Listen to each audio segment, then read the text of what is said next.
nada, simplemente decir que publicamos de Antonio Baños hace 3 años La economía no existe. Esta ampliación y desarrollo se titula Posteconomía. Anuncia que ya estamos entrando en una nueva edad media y, aunque parece broma, es una tragedia. Pero Antonio tiene la enorme cualidad no solamente de ser un tipo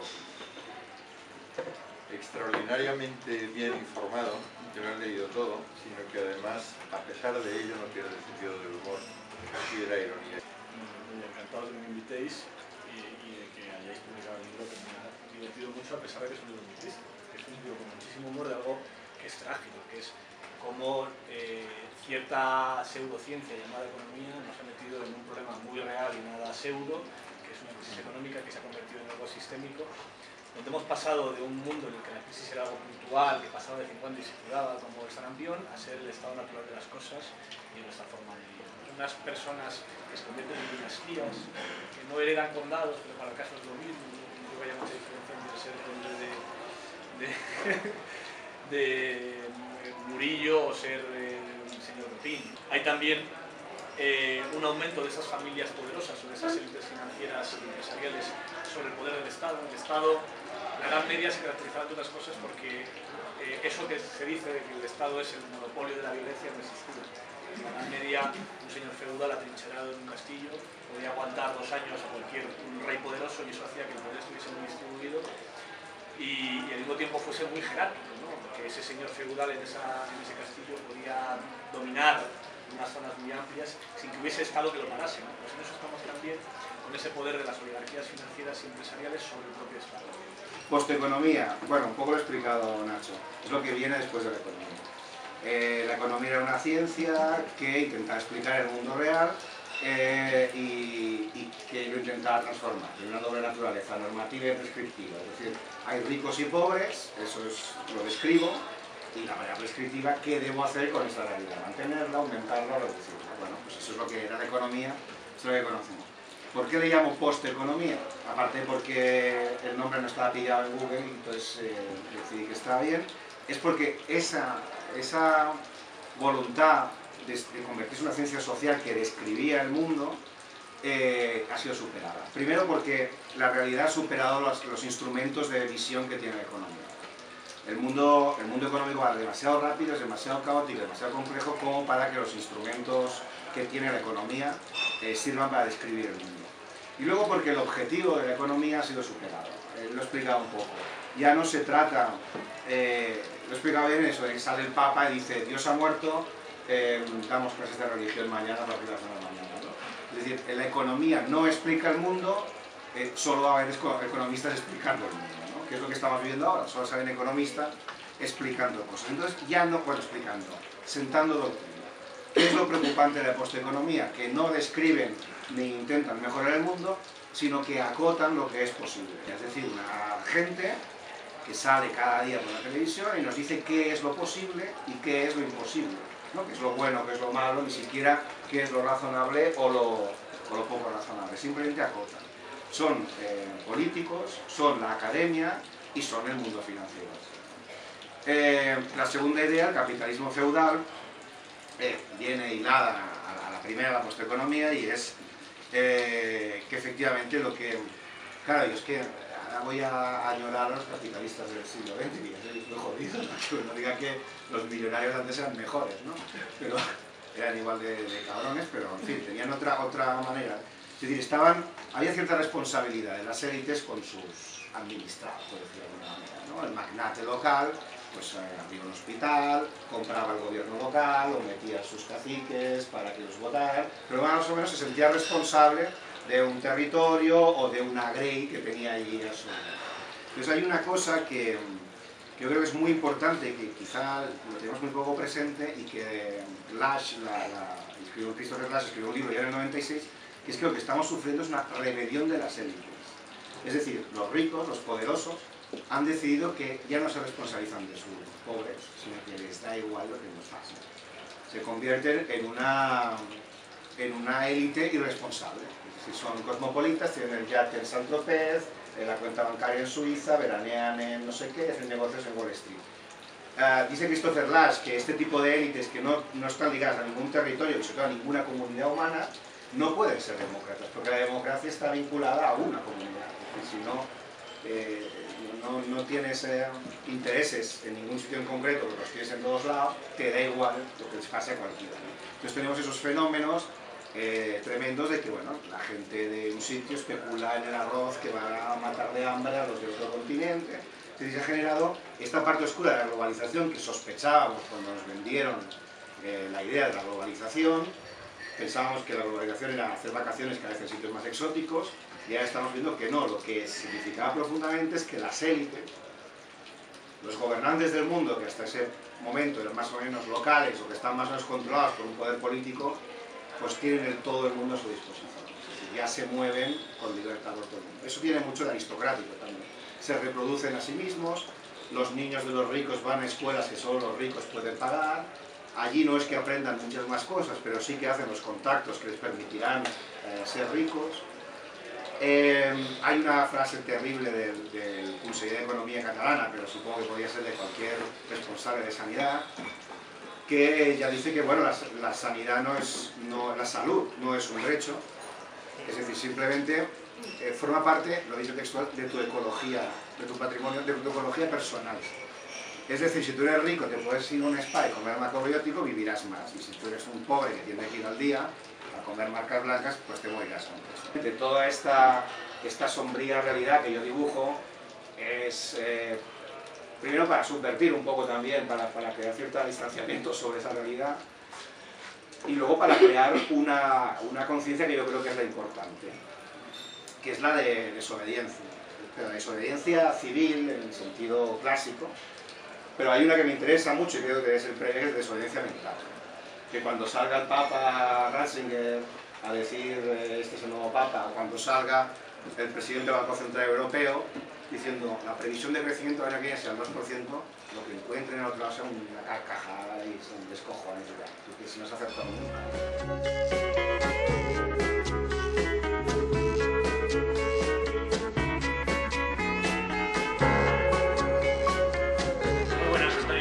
Hola, ¿qué tal?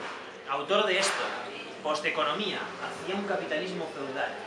¿Ahí es hacia dónde vamos o ya estamos en él? Da miedo, bueno, estamos entrando en él, yo creo. Estamos entrando. La posteconomía ya estamos, es un estado en el que ya estamos, y yo creo que tendemos hacia un capitalismo feudal. Pero vamos, se puede revertir, ¿no? Podemos pararlo todavía. O sea, ¿la economía ha muerto? Porque en tu anterior libro decías que la economía no existe directamente, pero ahora podemos decir que ha muerto o que sigue sin existir y ahora existe la posteconomía. Es decir, ha dejado de existir, no existe, y lo que existe es la posteconomía. Me voy a explicar, ¿no? La economía como ciencia social tenía unos objetivos, unas normas y digamos unos instrumentos de visión de la sociedad, ¿no? Y un discurso y tal. Y más o menos podía explicar el mundo. Economistas como Keynes y tal decían pasará esto y las cosas pasaban, se soluciona de esta manera y se podía solucionar. Es decir, la economía funcionaba, por decirlo de alguna manera, era una ciencia social útil. Útil depende de quién la tenía. ¿Por qué llamo posteconomía? Porque eso ha colapsado. Es decir, el mundo, el capitalismo actual es tan complejo, es tan rápido y es tan caótico, es decir, no hay causalidad entre causa y efecto, que los economistas no pueden describirlo. Y, desde luego, si no lo pueden describir, no pueden preverlo. Y si no lo pueden preverlo, no lo pueden transformar. Luego, los objetivos que tiene la economía... Entonces, ¿qué es la posteconomía? Pues bueno, los economistas han dicho, como ciencia no funciona, nos convertimos en doctrina. Es decir, vamos a decir lo que se tiene que hacer, cómo se tiene que vivir, sin justificarlo científicamente, ni con la realidad, ¿no? Hay que hacer esto. ¿Por qué? Porque lo digo yo, soy economista. Digamos, ese es el paso de lo que era la economía a lo que es la posteconomía.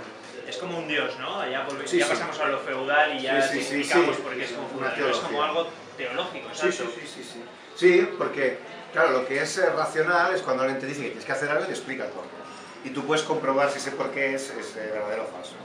¿Qué ocurre en esta crisis? Que te explican lo que tienes que hacer, no te explican ni el porqué, ni te explican si es verdadero o falso, ni dónde te lleva, ¿no? Hay que ser más austero, debe usted cerrar un hospital, sobran profesores.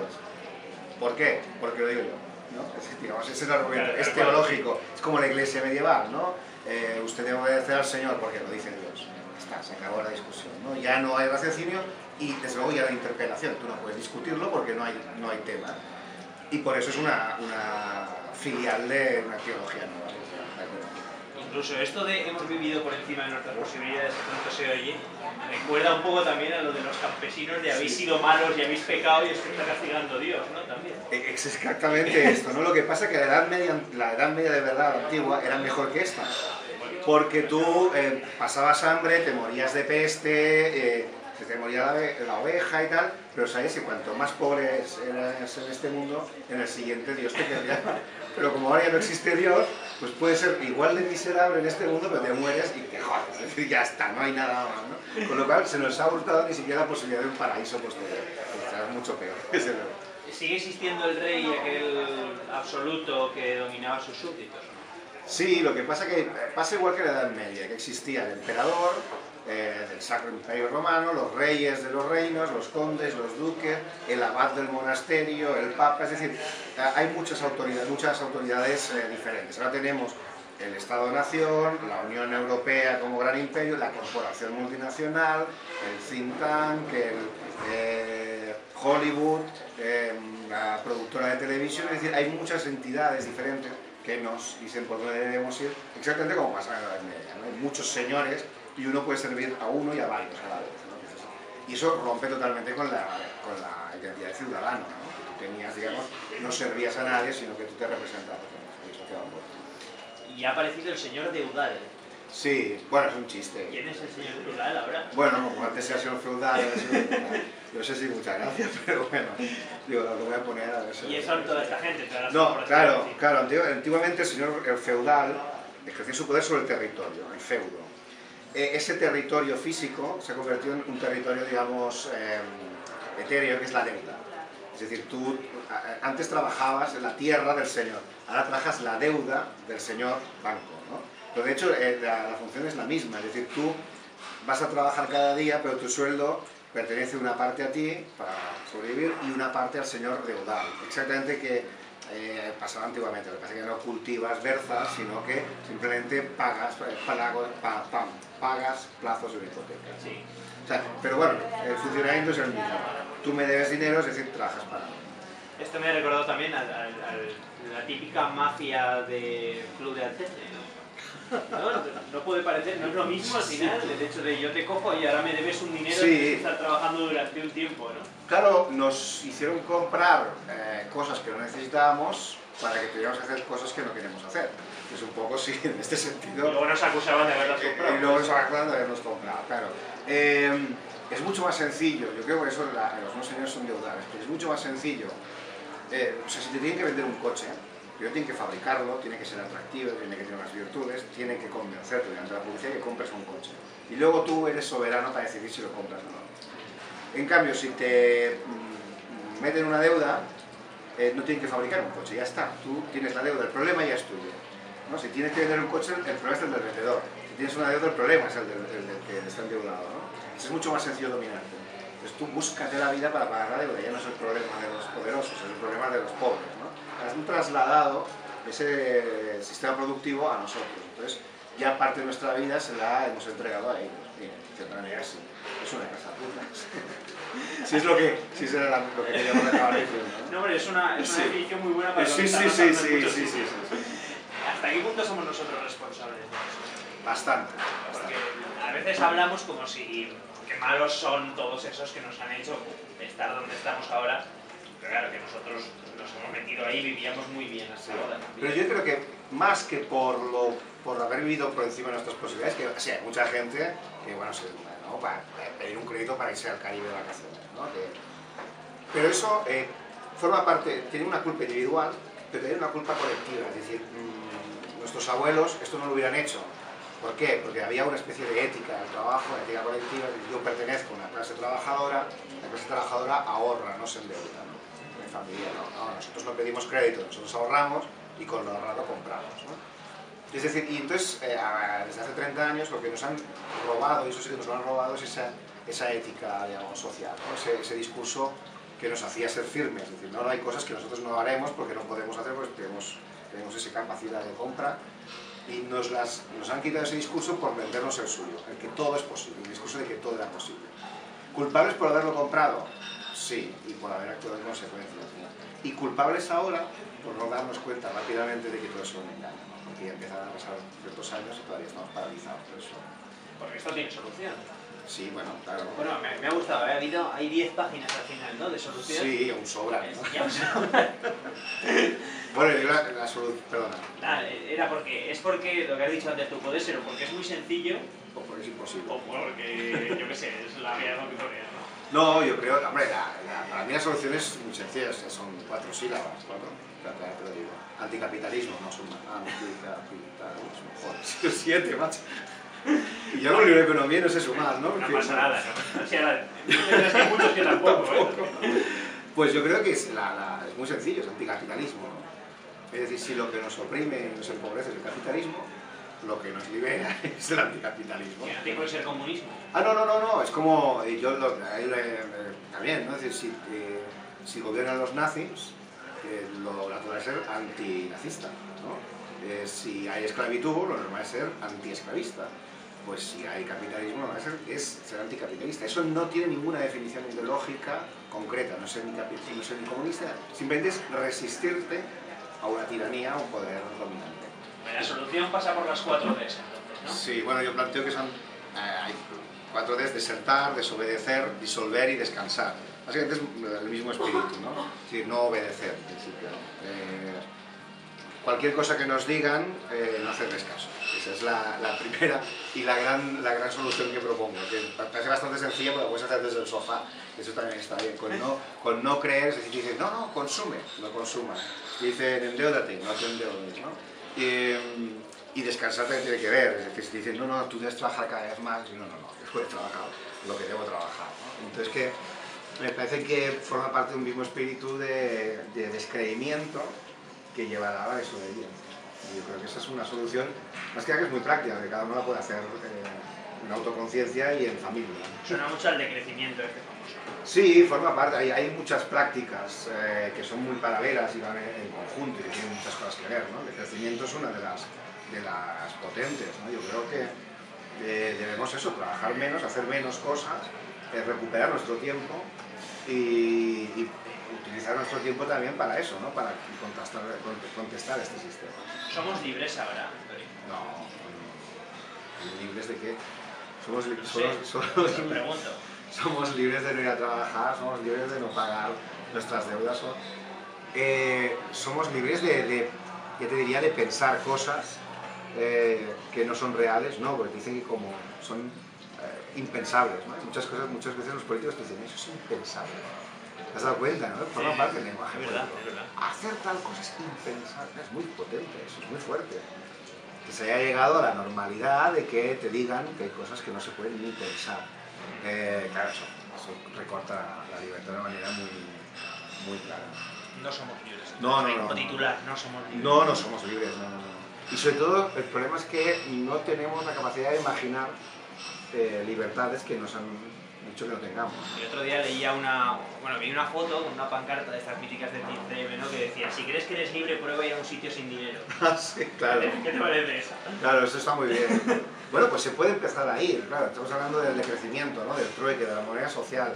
Hay sitios donde puedes ir, bancos de tiempo, ¿no? Por ejemplo, experiencias sociales que están apareciendo últimamente, ¿no? Bueno, pues empiezan a haber sitios donde puedes ir sin dinero, ofreciendo tu talento, ofreciendo tu tiempo, ofreciendo otro tipo de monedas, intercambios, en los cuales el dinero ya no es el único intercambio posible, hay otras maneras de intercambio no monetario. Empiezan a aparecer huecos, empiezan a aparecer cosas pensables donde se decía que era impensable, ¿no? Y ahí yo creo que es potente. Hay una imagen que me ha gustado mucho que describe bastante esto de la feudalización o de la tendencia al feudalismo nuevo de la Edad Media en nuestra época, ¿no? Que es lo de Amancio Ortega, esto último de los que ha habido tantas críticas y demás, de la donación multimillonaria a Cáritas. ¿Cómo lo ves tú eso? Sí, eso, bueno, reafirma, debería firmar mi libro, Amancio Ortega, ¿no? Realmente, cuando digo que vamos a un capitalismo feudal, cada vez más las formas de los ricos son más feudales. Primero que se exhiben ya directamente, ¿no? Esa especie de obscenidad de los millonarios, y luego la condescendencia. con sus pobres, ¿no? Es decir, ya ni siquiera se ocultan, no, somos millonarios y os damos un poco de pan, mendrugos y tal. En este caso, en el caso de Ortega, me parece especialmente grave la idea de que el señor Ortega no está fiscalizado, es decir, el Estado no consigue que pague sus impuestos, porque los tiene fuera del país, no consigue pagar sus impuestos, no consigue que tengan condiciones laborales correctas todos sus trabajadores, es decir, el poder político no consigue dominar al señor Ortega, sino que el señor Ortega es el que generosamente, y a las monjitas, concede su beneficencia a la ciudadanía. Y encima a las monjas también, ¿no? A las Encima monjas, claro, a la antes tiene a la iglesia, los ¿no? cojones que es a Cáritas, como decir, y solo le falta que hubiera entrado a caballo repartiendo doblones de oro y trozos de pan. Entonces, bueno, eso demuestra dos cosas, los límites del viejo poder político, del viejo poder democrático, los límites de la democracia actual. Está vacía. Entonces, si un Estado de Derecho, como lo llamamos, es incapaz de controlar al señor Ortega, y es más, debe encima arrodillarse y agradecerle a que el señor Ortega nos dé sus dádivas, pues entonces demuestra un poco hasta qué punto, hasta qué feudal se está convirtiendo esto. En la Edad Media también había un tipo que podía llegar y decir, como tengo pasta, yo compro los derechos de la gente y puedo cambiar las leyes y puedo hacer este tipo de cosas. Lo digo por europeas, más que nada. Ah, sí, no, pensaba que bueno, en la Edad Media todo el mundo con leotardos de colores, bueno, espero que no tengamos que caer en eso, ¿no? Sí, uno de los aspectos de la feudalización, hay varios, ¿no? Pero uno de los aspectos que también es muy interesante es como el espacio público se está privatizando, es decir, se está se están encastillando, exacto. No de Castilla, sino se está convirtiendo en castillos, en feudos. Sí. Por ejemplo, Eurovegas es un caso que ha tenido, ¿no? Pero cualquier centro comercial que tiene la apariencia de plaza pública, tiene la apariencia de espacio público, pero es un espacio privado, ¿no? Los aeropuertos, que se supone que es un sitio de tránsito público, pero que tienen caer grandes partes donde esconden a los inmigrantes, esconden al tráfico, donde hay, ¿sabes? Son sitios abiertos, aparentemente... Con mazmorras incluso. Con mazmorras, sí, esos sitios son castillos, son sitios aparentemente abiertos, pero que son terriblemente cerrados. Eurovegas es un ejemplo magnífico de encastillamiento. Es decir, un señor que compra un feudo, y dentro de ese feudo el Estado de Derecho democrático desaparece porque ese terreno está comprado y sus leyes son las del propietario del castillo, ¿no? El castillo protege, si tú entras en Eurovegas y nada malo te pasa, todo es feliz, hay, ¿no? Como en Euro Disney, ¿no? Hay una rata que habla, que eso daría mucho miedo, pero a los niños les gusta. Es decir, si entráis en mi castillo, pues nada malo os pasará, el Señor os protegerá, tenéis tragaterra, tenéis de todo, pero a cambio debéis de renunciar a vuestros derechos y a vuestras leyes porque es el Señor el que manda. Entonces es también un ejemplo muy de feudalismo, ¿no? El encastillamiento del territorio. Bueno, y de hecho, el que tenga pasta puede al final comprar lo que hablábamos antes, ¿no? El poder político, económico y todo este tipo de cosas. ¿Qué relación tiene las vallas, las cámaras, la seguridad? ¿Cómo encajan dentro de todo esto? Porque sé que es una parte importante del libro. Sí, es un complemento al tema del encastillamiento del territorio, ¿no? O sea, ya hay territorio que ya no pertenece a España o a un país, no pertenece a nadie, sino que se evapora, se queda como de tal. Y luego el hecho mismo de la movilidad, el hecho de la libertad de las personas a moverse, queda controlado, sancionado por las cámaras. Es decir, hay un doble juego muy interesante. Se promociona el movimiento de personas a través del turismo y se sanciona a través de la inmigración. Es decir, ahí hay una especie como de, ¿no? Como unas riendas de caballo, es decir, bueno, vosotros moveos mientras tengáis dinero para gastar. En el momento en que no tienes dinero para gastar, ese movimiento se paraliza, se fiscaliza y se fronteriza, ¿no? Y el movimiento también, bueno, tú puedes pasar por las calles libremente siempre y cuando vayas a comprar por las tiendas, pero si vas en grupos y con una pancarta, esa calle que era libre se convierte en un sitio restringido, ¿no? Y es más, Mayor Oreja lo dijo, ¿qué es eso de retransmitir las manifestaciones, ¿no? Es decir, las cámaras están para vigilar, no para explicar lo que ocurre. Hay un proceso ahí de control feudal, incluso de la misma realidad a través de las cámaras. Es que es brutal, ¿no? Si lo piensas, es... Bueno, muy brutal, es de Mayor Oreja, si lo piensas, es que también... Bueno, no había cámaras en la Edad Media. No había, sepa, no había cámaras, pero había control de los caminos. Y están los vigilantes. Bueno, de hecho también había Inquisición. sí, pero había figuras de libre movimiento. El peregrino, el vagamundo y el estudiante tenían un libre movimiento que ahora también se podría volver a recuperar, ¿no? De cierta manera, en la Edad Media el vagamundo era un personaje trovador, ¿no? Vagamundo trovador, un personaje libre, que podía moverse por el espacio Schengen, digamos, de aquella época, sin ni siquiera pasaportes. El pasaporte es un invento del siglo XIX, antes no te movías con cierta libertad. O sea que todavía estamos ahí un poco peor, en ese sentido, que en la Edad Media, ¿no? ¿Y el periodista estaría más cerca del caballero andante que lucha contra las injusticias y desface en tuertos, o más cerca del bufón? El bufón. Te ha salido ahí inmediato. El bufón. Sí, lamentablemente sí, del bufón. En la Edad Media se dividían en 3 estamentos, ¿no? Los velatores, los oratores y los laboratores. O sea, los que luchan, los que rezan y los que trabajan, ¿no? Los que luchan, es decir, los señores, los tenemos claro, ¿no? Que es el gobierno capitalista tal. Los que trabajan también los tenemos claro, todo el mundo. Y hay los de meros que rezan, ¿no? Que son los que dan sentidos, que dicen lo que se tiene que hacer, lo que es pecado, lo que no es pecado. En ese sentido el periodismo ha caído dentro de esa norma teológica y se ha dedicado más a decir lo que estaba bien, lo que no estaba bien a través de las opiniones, en lugar de describir la realidad intentando formarla a partir de los hechos reales, ¿no? Yo creo que lamentablemente nos hemos convertido en bufones precisamente porque hemos hecho caso del poder feudal, es decir, los grandes medios de prensa están pagados por los grandes señores feudales y nos han convertido a nosotros en bufones, en lugar de ser como en la Edad Media la figura del goliardo, ¿no? Que era el trovador libre que iba por el campo diciendo lo que le daba la gana. Yo creo que deberíamos recuperar un poco esa libertad. Sí. Todo eso aquí, en Posteconomía, hacia un capitalismo feudal de Antonio Baños. ¿Se puede considerar la segunda parte de La economía no existe? O bueno, está bastante relacionado? Sí, hay una relación con el primer libro. Sí. Lleno de citas, lleno de argumentos bien fundados y bien fundamentados. Sin números y sin gráficas, lo digo para la gente de letras. Sin números y sin gráficas, ¿no? Eso está bien. Sí, solo... pero está todo muy bien documentado y está todo muy bien explicado. Hasta los Simpsons aportan cosas. Sí, salen los Simpsons, sale el Pato Donald, sale... decir, bueno, hay mucha filosofía dentro de todo esto también. Claro. Está la gente importante de nuestro tiempo, Homer Simpson. Pues todo eso, Posteconomía, hacia un capitalismo feudal. Muchas gracias. No, vosotros, muchas gracias.